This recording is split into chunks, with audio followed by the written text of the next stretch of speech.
An hour before we were supposed to leave for our honeymoon, my newly wedded husband sits me down and kindly explains to me that I cannot come for my own honeymoon BC. His entire family wants to have a family vacation and I'm old enough to join as a part of the family, so I should stay back home and catch up with household chores. So I smile and say okay and instead do myself a favor and go back home to this instead. Now he and his family are surprised and angry. The past few days of my life have been straight out of a soap opera. I never expected to be treated like an object by my own husband who, mind you, got married to me just a couple of days ago. Let me give you guys some context so you can understand how I ended up in this mess. If I am being frank, I've always been a people pleaser. Growing up as the eldest daughter in a traditional household, I was taught early on to put others' needs before my own. My parents were loving but strict and their expectations for me were high. I was the first in my family to go to college, the first to get a well-paying job, and now I was the first to get married. My parents were proud and I felt the weight of their expectations more than ever. Almost 2 years ago, I met James, 29 male. He was charming, kind, and everything I thought I wanted in a partner. We were introduced by mutual friends at a casual get-together, and from that moment on we were inseparable. His family was a big part of his life, something I admired at first. I was raised in a small tight-knit family, so I understood the importance of family bonds. However, it quickly became clear that James's family operated a bit differently. They were overbearing, involved in every decision he made and constantly in each other's business. At first, I chalked it up to their closeness, something to be envied rather than criticized. But as our relationship grew more serious, I started noticing how James would often put his family's needs before ours. There were countless weekends when we had plans only for them to be canceled because his parents or siblings needed something. It wasn't just about helping out occasionally. James treated every family request like a top priority regardless of what we had planned. Despite these red flags, I loved James. I convinced myself that once we were married, things would change. After all, we would be starting our own family, right? I assumed that once we tied the knot, James would naturally prioritize our relationship. I couldn't have been more wrong. The wedding itself was a beautiful but exhausting event. His family, of course, had a hand in everything. It felt like it wasn't me and James getting married, but his whole family. From the guest list to the decorations, nothing was done without their input.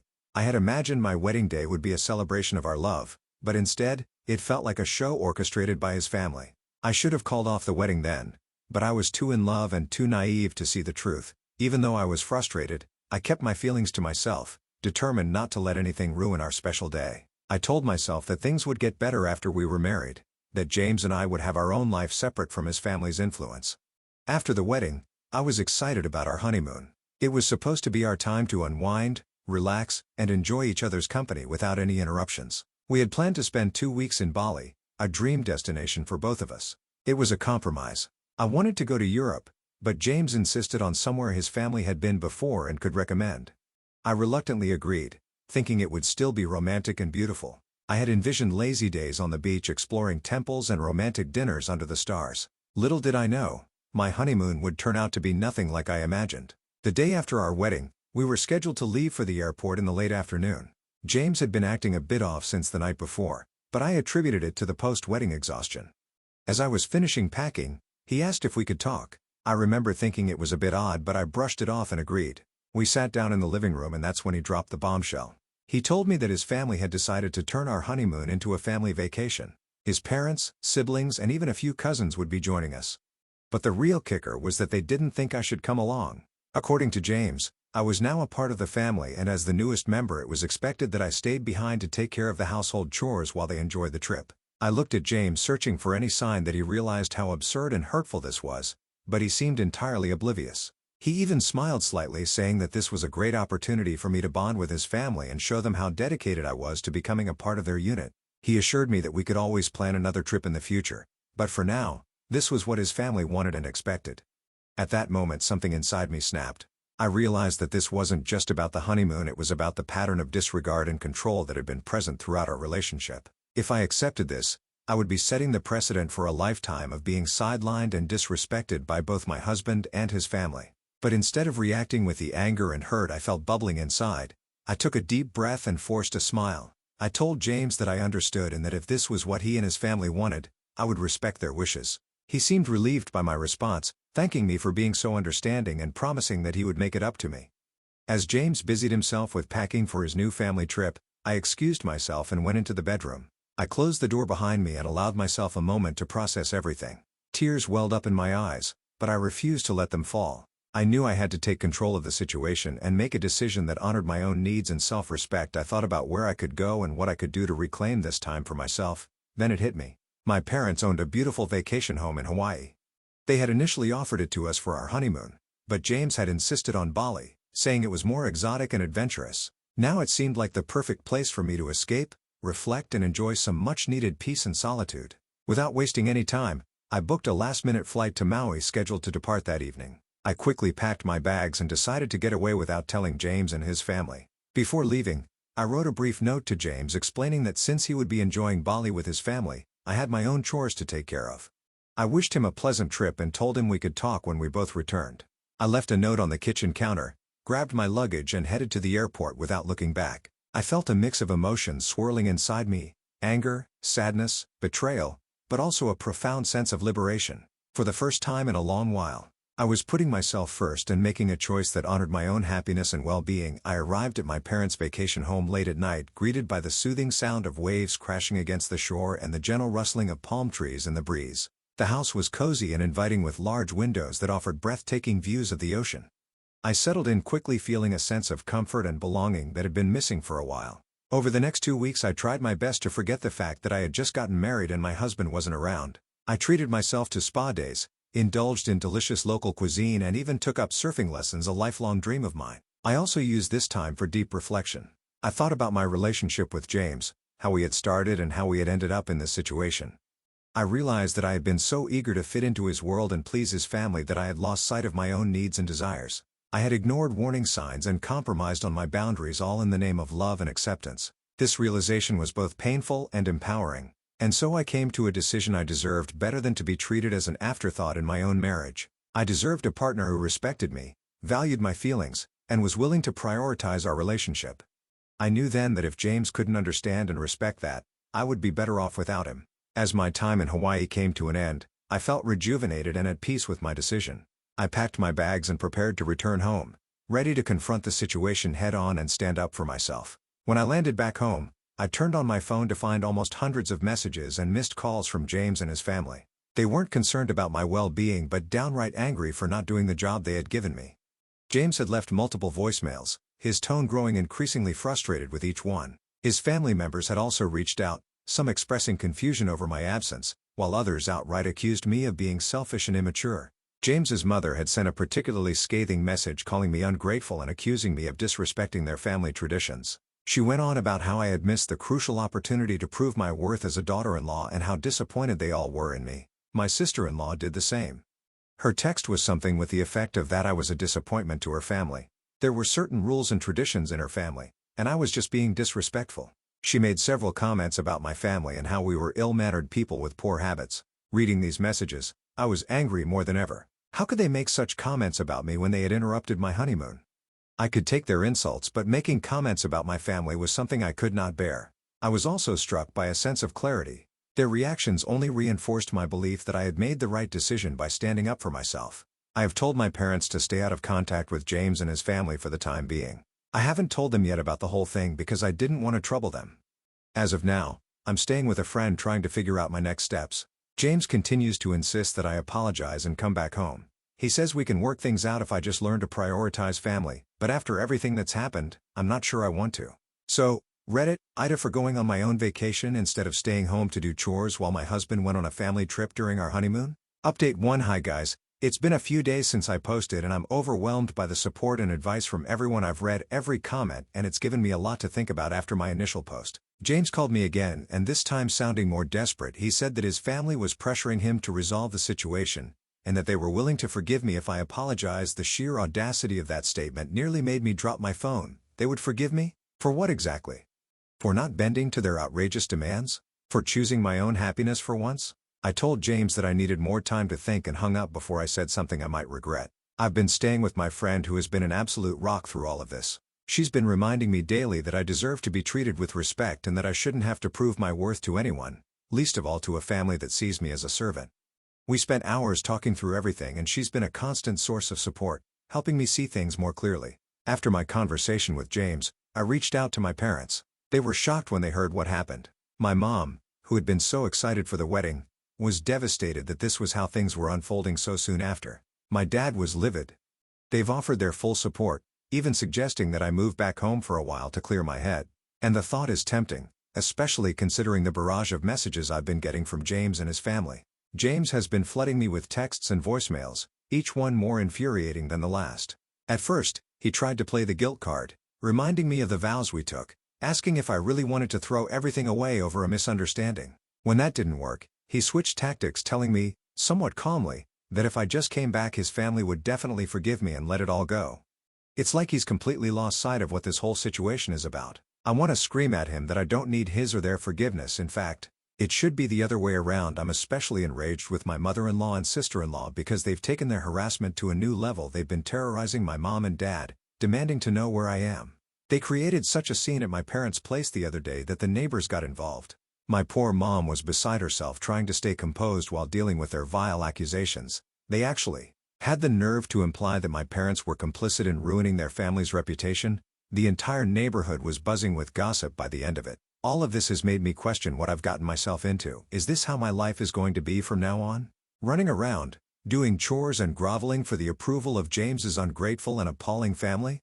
Is this what I signed up for when I said I do? The thought of spending the rest of my life being treated like this makes me sick to my stomach.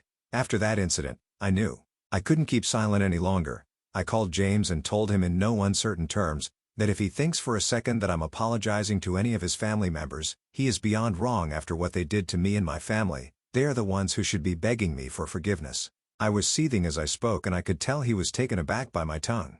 He started to say something, probably some weak attempt to justify their behavior, but I cut him off. I told him that he needed to resolve this feud more than I did because I didn't owe him or his family anything.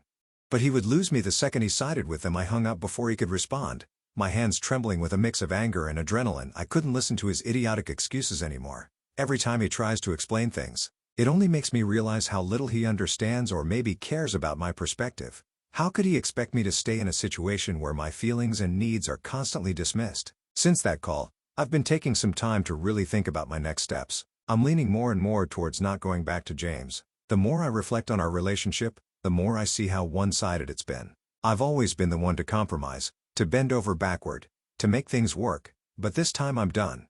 I'm done sacrificing my own happiness for people who clearly don't respect me. I know it's going to be a tough road ahead, but for the first time in a long time, I feel like I'm taking control of my own life. Thank you, Reddit, for helping me find the confidence I didn't realize I had. Reading through all your supportive comments and advice has been eye-opening. I've been so caught up in trying to make everyone else happy that I forgot about my own worth. Your words have reminded me that I deserve better, and for the first time I'm starting to believe that this community has given me the strength to stand up for myself, and I can't thank you enough for that update too. Hi guys. I decided to move in with my parents for some time. I had two reasons.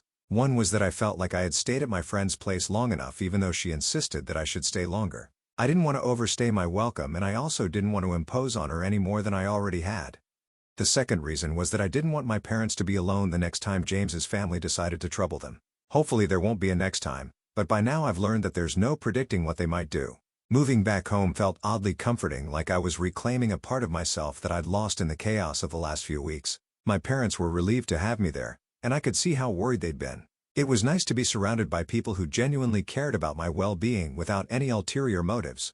I started to settle into a routine, helping out around the house and spending time with my parents, which gave me the space I needed to clear my head. Then something unexpected happened. A stranger reached out to me through a mutual friend. This stranger turned out to be James' ex-girlfriend, Pam. I was taken aback at first, wondering why she would want to contact me. But when she explained that she had heard about the whole incident and wanted to offer her support, I was curious. We exchanged a few texts, and eventually, we decided to meet for coffee.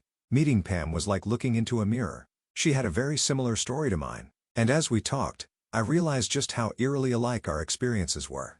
Pam told me that when she and James started dating, he also thought he was a family man who was deeply attached to his family. She admired his close relationship with them at first, just like I had, but then things started to change. Whenever they made plans to go out somehow, one or another family member would end up tagging along. It was never just the two of them, and they had zero privacy. Pam shared a particularly strange incident where they had planned a weekend getaway. Something she had been looking forward to for weeks. But then, suddenly, James's mom claimed she wasn't feeling well. Worried, they took her to the doctor, but there was absolutely nothing wrong with her. It was as if she had faked the whole thing just to keep them from going away together. That's when Pam started to realize that this wasn't just a close-knit family. It was a family that was deeply controlling to the point of being manipulative. Another thing Pam mentioned was how whenever she was invited to family dinners, they expected her to help clean the table and wash the dishes afterward. It struck me as odd because in my experience, when someone is invited over, they're treated as a guest, not as free labor. But in James' family, this was the norm. They didn't see Pam as a guest but as someone who needed to earn her place at the table. She told me about how demeaning it felt, especially when James never stepped in to help or defend her. He just went along with it as if it was completely natural. Pam revealed that all of this was too overwhelming for her. She tried to talk to James about it, hoping he would understand and set some boundaries with his family. But James wasn't willing to hear her out. Whenever she tried to express her feelings, he turned it around on her, accusing her of not putting in enough effort, of not understanding how important family was to him. Pam tried to make it work for a while, but eventually she realized that nothing was going to change.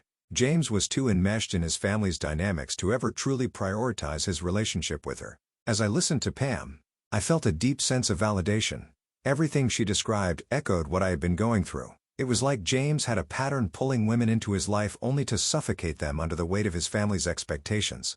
The more Pam talked, the more I realized that my situation was never going to improve if I stayed. James would always choose his family over me, no matter how unreasonable their demands were. After our conversation, I felt a mix of emotions: relief, anger, sadness, but most importantly, clarity. I wasn't crazy for feeling the way I did. I wasn't overreacting. This was a pattern, and it was clear that James wasn't going to change. I talked things over with my parents afterward, and they were both incredibly supportive. They reassured me that I deserved better and that staying in a marriage where I was constantly disrespected wasn't worth it. Pam's story was the final push I needed. I knew without a doubt that I wanted to go ahead with the divorce. There was no point in staying in a marriage where I would always come second to a family that didn't value me. It was a hard decision, but it was the right one. I'm finally ready to take the steps to move on from this toxic situation and start rebuilding my life on my own terms. After everything I heard from Pam and the conversations I had with my parents, I knew what I needed to do. My lawyer would be informing James about my decision to file for divorce. The only thing we can hope for now is that the divorce is easier than everything that led to it. Update 3. Hi everyone. As I mentioned in the last update, I've decided to divorce James. The decision wasn't easy, but it was the best thing for me. I've already signed the divorce papers, but I'm still waiting to hear back from James. In the meantime, I'm trying to focus on getting back to my normal life. I'm pouring my energy into my career and taking steps to improve my mental well-being. I thought I could start moving forward, but things didn't go exactly as I had in mind. The other day it was my friend's birthday, the same friend who took me in when everything first went downhill. She's been an incredible support throughout this entire ordeal, and she really wanted me at her party. To be honest, I was a little hesitant to go. The idea of facing everyone after all that had happened was daunting. I was terrified of the whispers and judgment, knowing that people were aware I got married and then decided to divorce in the span of about a month. It felt like the whole world was watching, waiting to see how I'd handle the embarrassment. But then I realized that if I hid now, I'd end up hiding forever. I couldn't let the fear of what others might think control my life. So I decided to go. At first, it was all going well. People were much more understanding than I'd expected, and to my relief, no one seemed overly interested in my personal drama. The atmosphere was light, and for the first time in weeks, I allowed myself to relax and enjoy the company of friends. It felt good to be out and about, to feel like a normal person again, even if just for a little while. But then, just when I started to feel like things might be okay, I saw James storm into the venue. My heart sank and I froze on the spot. This was the last place I expected to see him, and the sight of him sent a wave of panic through me. How did he even know where I was? As soon as James spotted me, he made a beeline in my direction, his face twisted with anger. He didn't waste any time before launching into a tirade, demanding to know how I could do this to him. I tried to maintain my composure and put on my strongest face. I calmly asked him what he meant. Was I not allowed to attend my friend's birthday party now? But my response only seemed to provoke him further. He started making a scene, lecturing me in front of everyone about how I was destroying our sacred bond. In any other situation, I might have laughed at that comment, given how little he'd done to defend our marriage when it really mattered. What was sacred about a husband who stood by silently while his wife was disrespected and belittled by his family? I told him I didn't want to have any sort of conversation with him, especially not here at my friend's place during her birthday party. I tried to walk away, hoping to de-escalate the situation, but James wasn't having it. He followed me, his voice getting louder and his words more erratic. And just when I thought things couldn't get worse, one of the guys at the party stepped in. He calmly but firmly told James to back off and let me be. That's when James completely lost it. He didn't take the guy's intervention kindly and suddenly began screaming that I was cheating on him. He accused me of rushing into the divorce because I was having an affair. The accusation was so absurd that for a moment I didn't even know how to respond. But James wasn't done. He lunged at the guy who had defended me, shouting in his face, demanding to know if we were having an affair. It was like watching a switch flip in James' head. He had gone from being angry and hurt to completely irrational. I was stunned. James knew that I didn't even know this guy well. He was just a friend of a friend. Someone I'd barely spoken to before that night, but that didn't seem to matter to James. He was out of control, lashing out at anyone and anything in his path. His behavior was erratic, unhinged even, and it scared me. The party came to a screeching halt as people rushed to pull James away before things could get physical. My friend was in tears, apologizing for something that wasn't her fault, and the guy who stepped in to help me was trying to calm James down even as James hurled baseless accusations at him eventually. A couple of guys managed to drag James out of the venue, but not before he turned to me one last time, his face contorted in a mix of anger and desperation, and shouted that I was making the biggest mistake of my life. As soon as he was gone, I felt the weight of what had just happened hit me like a ton of bricks. I was shaken, embarrassed, and more than a little scared. This was the man I had married. The man I had once thought I'd spend the rest of my life with, and now he was a stranger, someone I couldn't recognize or reason with. The realization that this was who he truly was underneath all the charm and the facade was heartbreaking. After the whole scene at the party, I felt an overwhelming sense of guilt. I couldn't stop apologizing to my friend and the guy who had come to my rescue. They both assured me repeatedly that none of this was my fault, that I had nothing to apologize for, but I couldn't shake the feeling that if I hadn't been there, everything would have been okay. My friend's birthday would have gone smoothly without the drama James had caused. She hugged me tightly and told me that when everything settled down, we'd laugh about that day in the future. But at that moment, I couldn't imagine ever finding humor in what had happened. In the days that followed, I tried to process everything. I spoke with my parents and my lawyer, and they both agreed that this latest incident only reinforced